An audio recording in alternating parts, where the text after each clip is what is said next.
Une balle perdue changea tout ce matin d'avril-là, lorsque le soleil se leva rouge comme le sang sur les plaines. Ce qui arriva ensuite vous fera remettre en question tout ce que vous croyez savoir sur l'amour, le pardon et les secondes chances. Si vous aimez les histoires qui touchent au cœur, préparez-vous à être ému et par les moindres détails de ce voyage palpitant. Le vent portait avec lui l'odeur de terre sèche et de promesses brisées lorsqu'Elias McGraw descendit de son cheval cet après-midi étouffant. Les plaines s'étendaient à l'infini devant lui. Une toile dorée peinte de touches de cactus et de pierres qui semblait murmurer d'anciens secrets. C'était un homme marqué par le temps et par la culpabilité.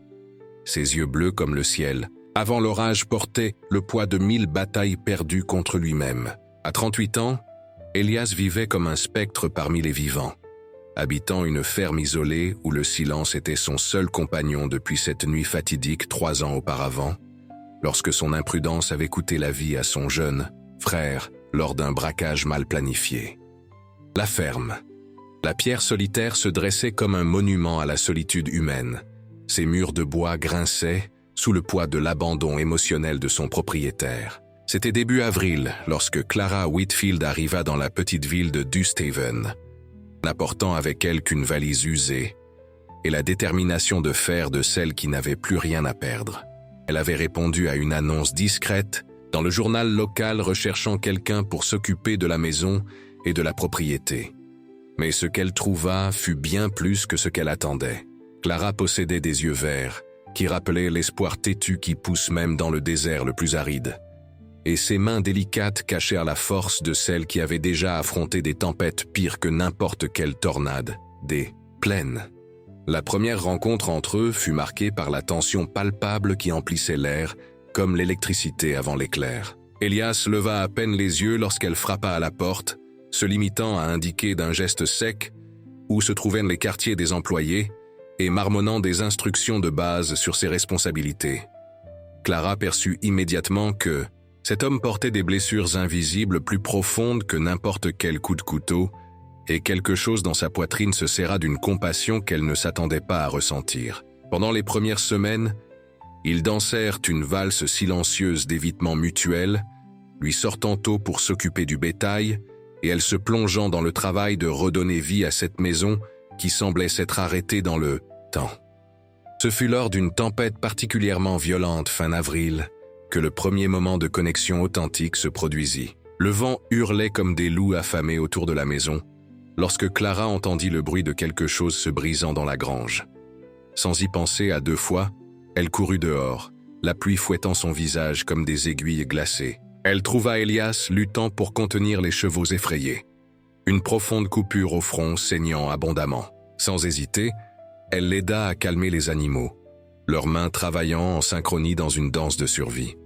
Lorsqu'ils réussirent enfin à tranquilliser les chevaux, Elias la regarda véritablement pour la première fois, voyant non pas seulement une employée, mais une femme d'un courage extraordinaire. Pendant qu'elle soignait sa blessure dans la cuisine, le doux contact de ses doigts sur sa peau créa un pont invisible entre 2 âmes solitaires. Les semaines suivantes apportèrent des changements subtils mais significatifs. Elias commença à prendre plus de temps pendant les repas, ne dévorant plus sa nourriture en silence pour s'enfuir rapidement. Clara remarqua comment il l'observait parfois travailler dans le jardin qu'elle avait commencé à cultiver, apportant vie et couleur au terrain aride autour de la maison. Un après-midi de mai, alors qu'elle plantait des graines de tournesol, Elias s'approcha hésitant et offrit son aide. Ils travaillèrent côte à côte dans un silence confortable, ses mains grandes et calleuses à côté des siennes, plus petites mais tout aussi déterminées. Lorsque leurs mains se touchèrent accidentellement en cherchant le même outil, ils reculèrent tous deux comme s'ils avaient touché du fer rouge, mais la rougeur sur leur visage racontait une autre histoire.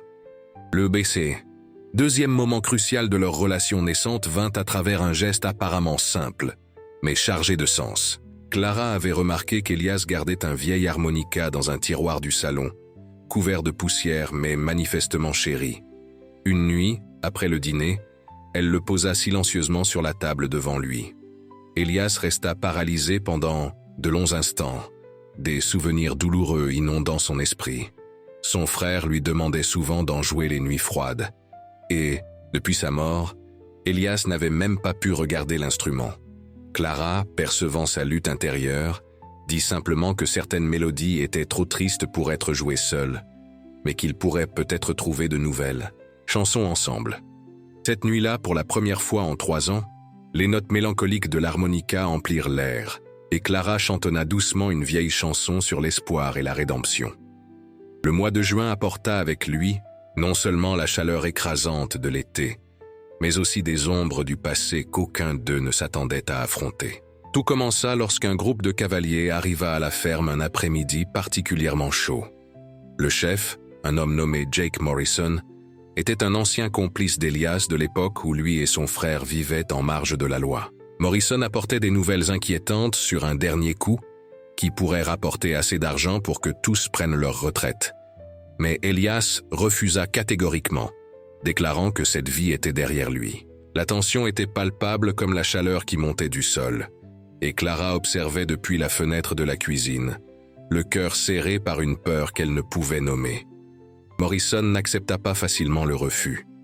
Pendant les jours suivants, lui et ses hommes restèrent en ville, répandant des rumeurs sur le passé d'Elias et créant une atmosphère de méfiance. Clara commença à entendre des murmures lorsqu'elle allait au marché, des regards en coin qui la suivaient comme des ombres. Mais au lieu de s'éloigner, elle se rapprocha encore plus d'Elias, démontrant une loyauté qui le prit complètement au dépourvu. Une nuit, alors qu'il buvait du café sur la véranda en regardant le coucher de soleil peindre le ciel en orange et pourpre, elle l'interrogea sur son passé. Elias, pour la première fois, ouvrit son cœur, racontant la vie difficile qu'ils avaient menée, les erreurs qu'il avait commises, et surtout sur la culpabilité qu'il portait pour la mort de son frère. Le troisième moment significatif de leur relation naissante arriva lorsque Clara partagea sa propre histoire de douleur. Elle avait perdu son mari et son jeune fils dans un incendie criminel 2 ans auparavant, fuyant vers l'ouest, dans l'espoir d'échapper aux souvenirs qui la hantaient, comme des fantômes. Alors que les larmes roulaient silencieusement sur leur visage sous la lumière des étoiles, Elias lui prit la main pour la première fois volontairement. Il n'y avait pas de mots qui pouvaient guérir des blessures aussi profondes. Mais la chaleur de ce simple contact parlait de compréhension mutuelle et de la possibilité de guérison par la connexion humaine.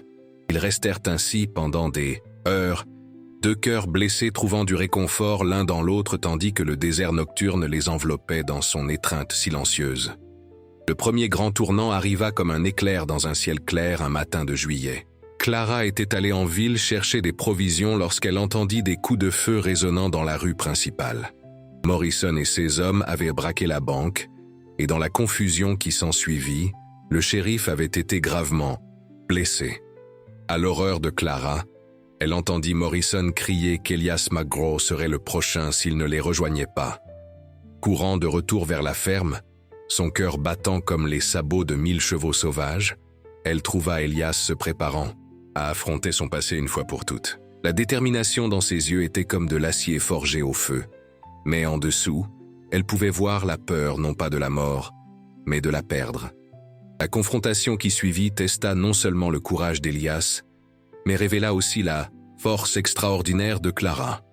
Lorsque Morrison et ses hommes encerclèrent la ferme au crépuscule, exigeant qu'Elias les rejoigne ou affronte les conséquences, ce fut Clara qui prit le fusil et se positionna à ses côtés. L'image d'elle, ses cheveux dorés brillant sous le soleil couchant, ses yeux verts flamboyants de détermination, s'imprima à jamais dans la mémoire d'Elias.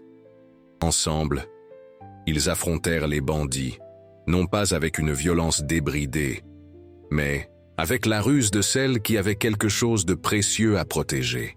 Clara avait préparé des pièges autour de la propriété, utilisant ses connaissances en chimie de l'époque où elle aidait son défunt mari pharmacien, créant des explosions de fumée qui désorientèrent les attaquants. Pendant la fusillade qui s'ensuivit, un moment de pure terreur glaça le sang d'Elias lorsqu'il vit Clara être effleurée au bras. La fureur qui s'empara de lui fut comme un animal sauvage libéré de sa cage. Avec une précision née du désespoir et de l'amour, il réussit à désarmer Morrison et ses hommes, les forçant à reculer. Mais ce fut le discours passionné de Clara aux hommes de la ville qui étaient arrivés attirés par les tirs qui fit véritablement tourner le vent. Elle parla de rédemption, de la possibilité de changer, de la manière dont Elias avait choisi un chemin différent et méritait la chance de le vivre. Ces paroles, chargées de conviction et d'amour, touchèrent même les cœurs les plus endurcis. Le quatrième moment crucial de leur romance naissante vint pendant la convalescence de Clara de sa blessure. Elias prit soin d'elle avec une tendresse qui les surprit tous deux. Ses mains grandes et rugueuses devenant des instruments de soin et d'affection. En changeant ses bandages, il confessa à voix basse que la peur de la perdre avait été plus grande que n'importe quelle terreur qu'il avait jamais affrontée. Clara, touchée par la vulnérabilité dans sa voix, l'attira près d'elle et l'embrassa pour la première fois. Ce fut un baiser doux, hésitant, chargé de promesses tacites et d'espoir prudent. Le goût de sel et d'espoir sur leurs lèvres était comme de l'eau fraîche dans le désert, et tous deux sûrs qu'il n'y avait pas de retour possible à partir de ce moment. Les semaines suivantes apportèrent une paix prudente, mais aussi de nouveaux défis. La sécheresse qui frappait la région s'intensifia, transformant la terre en poussière et les cœurs en pierre. Les puits commencèrent à sécher, et la tension dans la communauté croissait comme de la mauvaise herbe. Elias et Clara travaillèrent, sans relâche pour maintenir la ferme en marche, mais il était clair qu'ils auraient besoin de solutions créatives pour survivre. C'est alors que Clara eut une idée qui changerait non seulement leur vie, mais toute la communauté. Elle se rappela des techniques d'irrigation qu'elle avait lues dans de vieux livres, des méthodes utilisées dans des terres arides d'autres continents. Avec l'aide réticente mais croissante des voisins, ils commencèrent à construire un système de collecte d'eau de pluie et d'irrigation au goutte à goutte. Le projet d'irrigation unit la communauté de manières inattendues et profondes. Les premières tentatives furent désastreuses.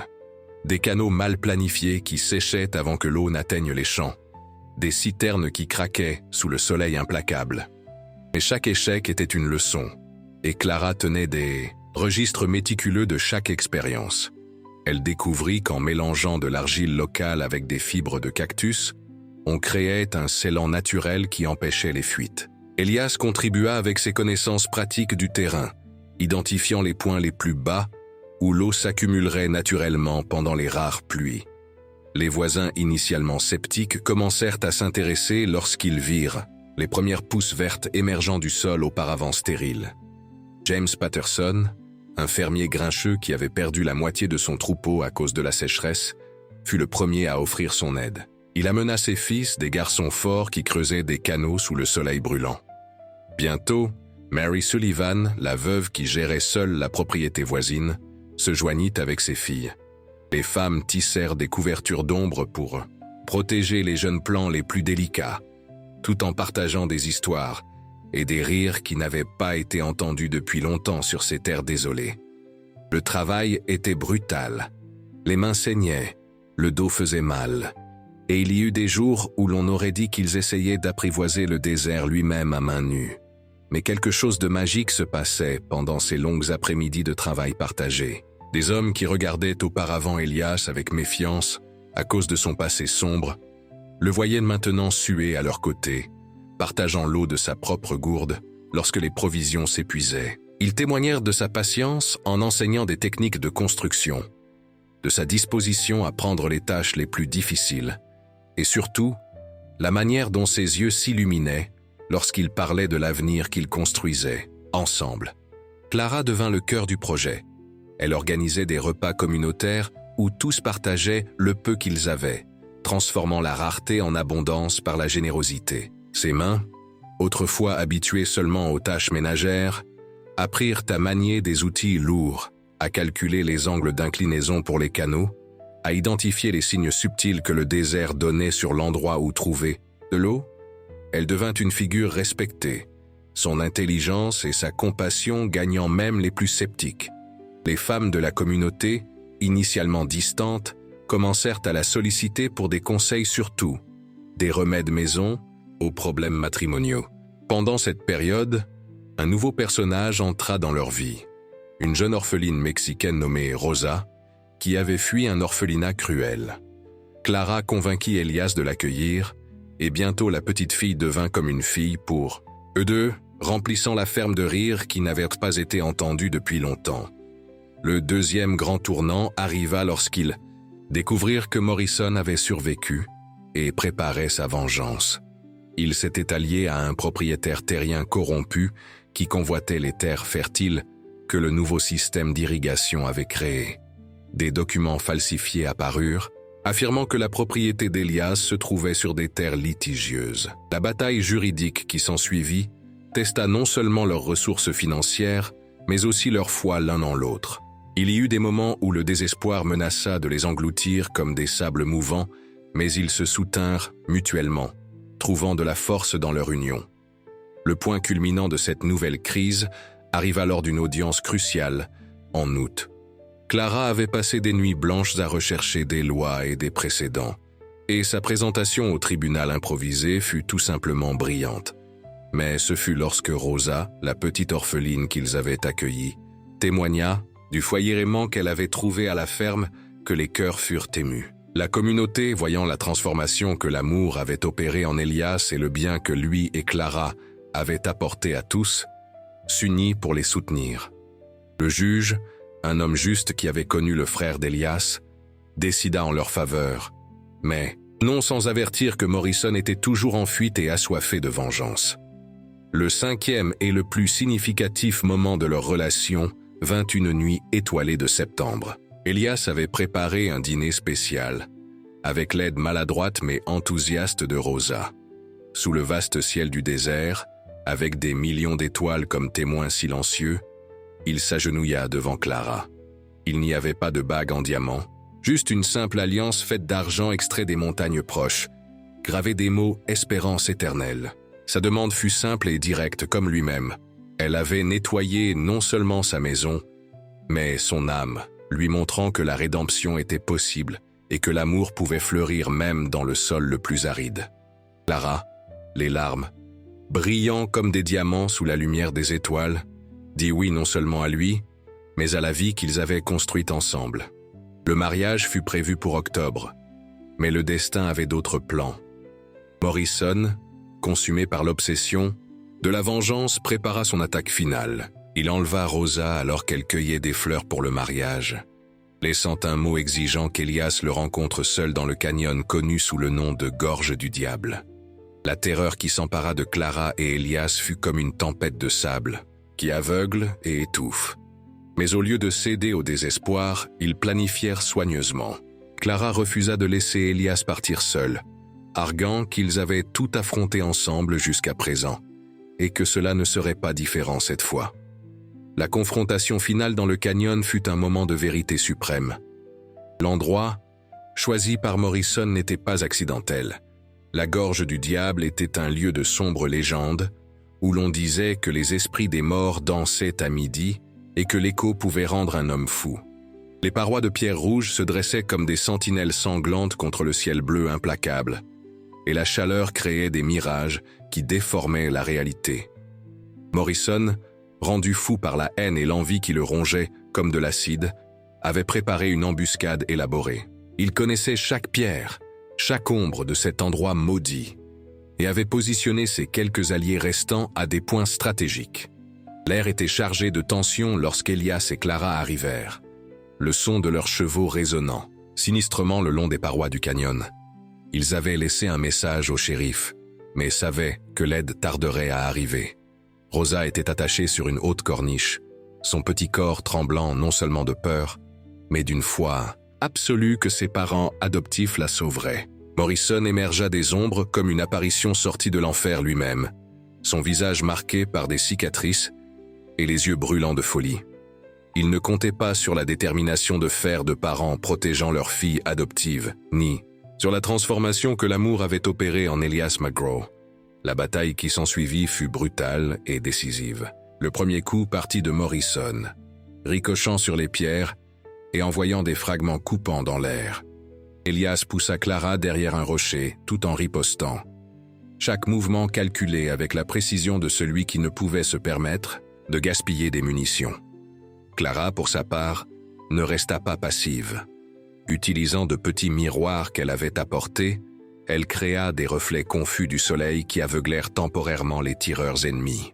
Élias lutta avec la férocité d'un homme qui avait tout à perdre, chacun de ses tirs trouvant sa cible avec une précision mortelle, tandis que Clara utilisa son intelligence pour démanteler les pièges de Morrison, identifiant et neutralisant les barils de poudre stratégiquement positionnés. Le Sunday combat sembla durer des heures, bien qu'il n'ait probablement pas excédé quelques minutes. La sueur ruisselait comme des rivières sur les visages de tous les participants, se mêlant au sang et à la poussière. Un des sbires de Morrison tenta de flanquer Élias, mais Clara l'abattit d'un coup précis de son petit Derringer. Au moment crucial, alors que les munitions s'épuisaient et que Morrison tenait Élias en joue, le monde sembla se figer. Morrison cria vengeance, justice. Et comment? Élias avait tout ruiné en choisissant le chemin de la rédemption. Alors Rosa, cet enfant extraordinaire qui avait appris le courage auprès de ses nouveaux parents, fit preuve d'une bravoure au-delà de ses années. D'un cri aigu qui résonna dans le canyon comme le cri d'un aigle, elle réussit à se détacher, partiellement de ses liens, et jeta des pierres sur Morrison, distrayant le bandit assez longtemps pour que Clara s'approche par derrière et le désarme d'un coup précis de crosse de fusil. L'issue fut rapide et définitive. Morrison, tentant de s'enfuir, tomba dans le précipice qu'il comptait utiliser contre Élias. Alors qu'on le secourait, gravement blessé mais vivant, quelque chose changea dans ses yeux. Voyant l'amour et l'unité de la famille improvisés devant lui, la folie qui le consumait sembla se dissiper comme de la fumée au vent. Ses dernières paroles avant de perdre connaissance furent une demande de pardon, qu'Élias, après un long moment de lutte intérieure, accorda. Le mariage eut enfin lieu un matin doré d'octobre, avec toute la communauté présente pour célébrer non seulement l'union de deux âmes, mais le triomphe de l'espoir sur le désespoir. Clara portait une simple robe de coton blanc, mais aux yeux d'Élias, elle brillait plus que n'importe quelle étoile.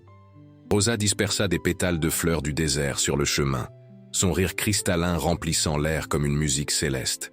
Le prêtre, ému, parla de la manière dont le véritable amour est comme l'eau dans le désert, rare et précieux, capable de faire des miracles là où il n'y avait auparavant que désolation. La fête qui suivit fut une célébration de l'âme, vie sous toutes ses formes. L'harmonica d'Élias joua des mélodies joyeuses pour la première fois depuis des années, accompagné par le violon d'un voisin et la guitare d'un autre. Clara dansa jusqu'à ce que ses pieds lui fassent mal, son rire contagieux répandant la joie comme le vent disperse les graines. Rosa, officiellement adoptée par le couple ce même jour-là, s'endormit dans les bras de sa nouvelle mère, enfin en sécurité et aimée. Les mois suivants apportèrent une paix qu'aucun d'eux n'avait osé rêver. La ferme prospéra sous leurs soins combinés, devenant un modèle pour d'autres propriétés de la région. Le système d'irrigation qu'ils avaient développé sauva de nombreuses familles de la ruine pendant la sécheresse prolongée. Élias trouva un but en enseignant aux jeunes de la région l'élevage de bétail et l'agriculture durable, tandis que Clara ouvrit une petite école où Rosa et d'autres enfants pouvaient apprendre non seulement à lire et à écrire, mais aussi l'espoir et la persévérance. Morrison survécut à ses blessures et fut jugé pour ses crimes. Étonnamment, Élias et Clara témoignèrent en sa faveur, demandant la clémence. L'homme brisé qui émergea de prison des années plus tard consacra le reste de sa vie à aider d'autres à trouver le chemin de la rédemption, inspiré par l'exemple du couple qui avait toutes les raisons de le haïr, mais choisit le pardon. La véritable magie de l'histoire d'Élias et Clara ne résidait pas dans les moments dramatiques de danger et de salut, mais dans les petits gestes quotidiens d'amour et de soin. Dans la manière dont il lui laissait toujours une tasse de café, chaud avant de partir travailler. Dans la manière dont elle gardait toujours la meilleure portion de nourriture pour lui, même lorsque les provisions étaient rares. Dans la fierté dans leurs yeux lorsque Rosa lisait à voix haute ses premiers mots. Les nuits passées sur la véranda, à observer les étoiles et à planifier l'avenir avec une espérance renouvelée. La ferme, la pierre solitaire s'était complètement transformée. Là où auparavant il n'y avait que silence et désolation, résonnaient maintenant rires et chants. Le jardin de Clara fleurit magnifiquement, avec des tournesols qui se dressaient hauts et fiers sous le soleil du désert, leurs faces dorées toujours tournées vers la lumière. C'était une métaphore parfaite pour leur propre vie, qui avait appris à chercher la lumière même dans les moments les plus sombres.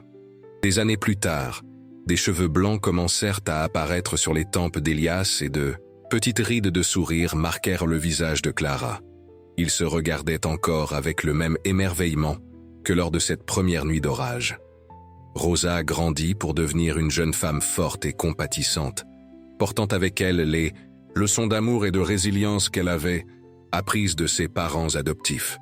Elle devint enseignante, répandant le savoir et l'espoir dans tout le territoire. La communauté de Dusthaven prospéra, se transformant d'un avant-poste poussiéreux en une ville prospère.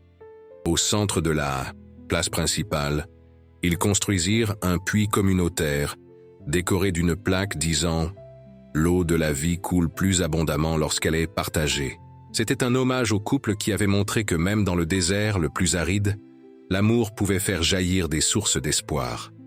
Elias n'oublia jamais son frère, mais la culpabilité qui auparavant le consumait se transforma en une détermination d'honorer sa mémoire en menant une vie digne.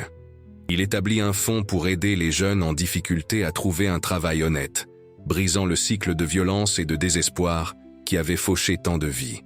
Clara soutint chaque initiative, sa sagesse et sa compassion guidant ses décisions. Les saisons passaient comme les pages d'un livre bien vécu. Les printemps apportaient des pluies rares mais précieuses qu'ils avaient appris à capter et à préserver. Les étés caniculaires testaient leur résistance, mais renforçaient aussi leurs liens. Les automnes peignaient le désert de couleurs surprenantes, leur rappelant que la beauté pouvait être trouvée dans les endroits les plus inattendus. Les hivers froids les réunissaient autour de la cheminée, où des histoires étaient partagées et des souvenirs forgés. L'héritage d'Elias et Clara s'étendit bien au-delà de leur propre vie. Ils prouvèrent que la rédemption n'est pas une destination, mais un voyage quotidien fait de bons choix. Que le véritable amour n'est pas l'absence de conflits, mais la présence d'un engagement mutuel à affronter les tempêtes ensemble. Qu'un cœur endurci par la douleur peut être ramolli par le doux toucher de la compassion. Un après-midi particulièrement mémorable, alors que le soleil se couchait une fois de plus sur les plaines infinies, Elias prit son vieil harmonica et joua une mélodie qu'il avait composée pour Clara. Les notes flottaient dans l'air comme des papillons dorés, portant avec elles tout le voyage qu'ils avaient parcouru ensemble. Clara, assise à ses côtés, la tête appuyée sur son épaule, sourit sachant qu'ils avaient trouvé quelque chose que beaucoup cherchent toute une vie, mais que peu trouvent, un foyer dans le cœur l'un de l'autre.